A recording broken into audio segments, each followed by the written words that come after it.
This is my favorite topic. If we had all day, I'd be going on and on and on and on about this.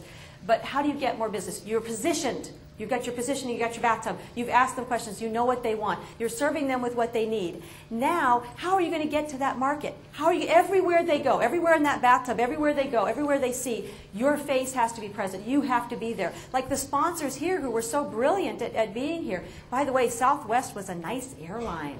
They took such good care of me. And Liz helped me with my website. I mean, you've all, Shannon, it was just you guys all did a great job. Anyway, so can you be positioned? If your market is women, can you be positioned? Where can you be positioned? Give me some ideas of where you might be able to be positioned.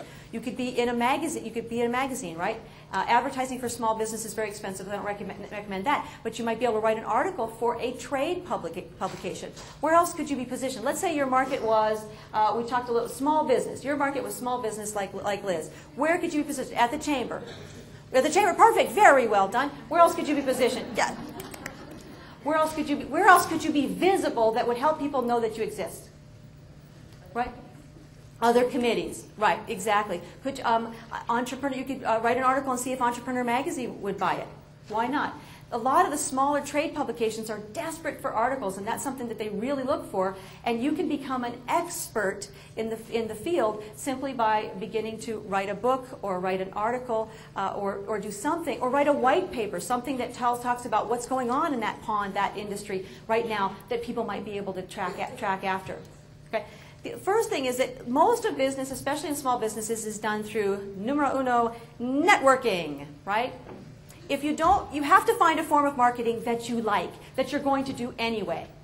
See, I learned early on, do you know what I like? I like to go to lunch. I like to go to lunch and I like to solve people's problems. Luann, I enjoy that. I get up every morning and I say, by golly, just let me solve some problems, I'll be a happy girl. I love that. And I love to help people figure out what they're meant to do and how they're going to get there. So I realized early on that I was not good at cold calling. I used to get up at 6 o'clock in the morning and I would phone in the East Coast first and then the Midwest and then the West Coast. And I'd do it from 6 a.m. until noon for 2 years and I got like 2 things. And you just can't keep that up. Find a form of marketing that you love and you're going to do anyway. Try and stop me from having lunch with people and solving their problems. I'm going to do that anyway, and it's free, except for lunch, which sometimes they'll pick up because you're so smart you helped them. You know, you know, it's so great because I mean I'm standing in the grocery store and I'm going, Deborah, why don't you like your life? Well, if you could have anything, what would that be? Well, how could we get that for you? Well, why don't you like your job? I mean, I'm going to do that anyway. I may as well turn that into a form of word of mouth for me.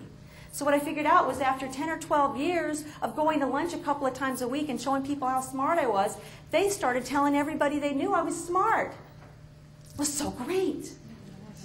You can get a lot more business by giving value before you expect anything in return. Give something of value before you expect anything in return. Now set boundaries. I mean, I say to people, you know, I only take 15 clients a year on the coaching thing, so you know, let me give you a little bit of help, but at a certain point, it wouldn't be fair to my other clients to coach you for free forever. So let's solve a few of your problems. If that's all you need, go on your way, have a great time, and tell everybody how fabulously brilliant I am, because did I mention that's what I live for? So what you can do is you can find a way to be of value to people before you expect anything in return. How can you be of value to people in a way that gets you in front of your market? Pick something small enough so you can wrap your brain around it. You know, when I had to wrap my brain around, you know, I talked to salespeople and entrepreneurial salespeople, but when I was talking to like the big tire guys one day, and then I was talking to HR people the next day, it was very challenging because there's no buzz. There is no buzz. So find a way to make sure that you're in some kind of market and make it people you love. It's better to have somebody that's, you know, the kind of people that are standing on their chairs rather than the kind of people who just think you're nice. Find people that fit with your personality type.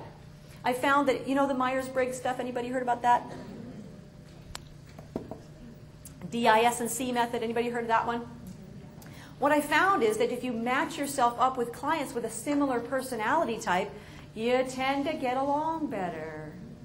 It can be a lot of fun. So that may be one way that you choose people. But cut it down to some kind of profile that's go home and say to yourself, what would be my ideal profile of a client, and keep that in front of your face for the next month and just find a way to just focus on them and what they need and be of service. Because sometimes it's by writing that article, it's by being on that committee, it's by going to that charity event and showing value in some other way that business starts to flow and flow and flow to you. So the second thing is, number 2 is you can do publishing. Remember when somebody, so like I said, Entrepreneur Magazine's doing this big article on me in June, I about fell over. One of the things, I remember hearing Earl Nightingale. Maybe you remember Earl Nightingale, right? Oh, amazing, big, booming voice. I thought I would never be able to be a speaker because he has this voice that sounded like God, you know?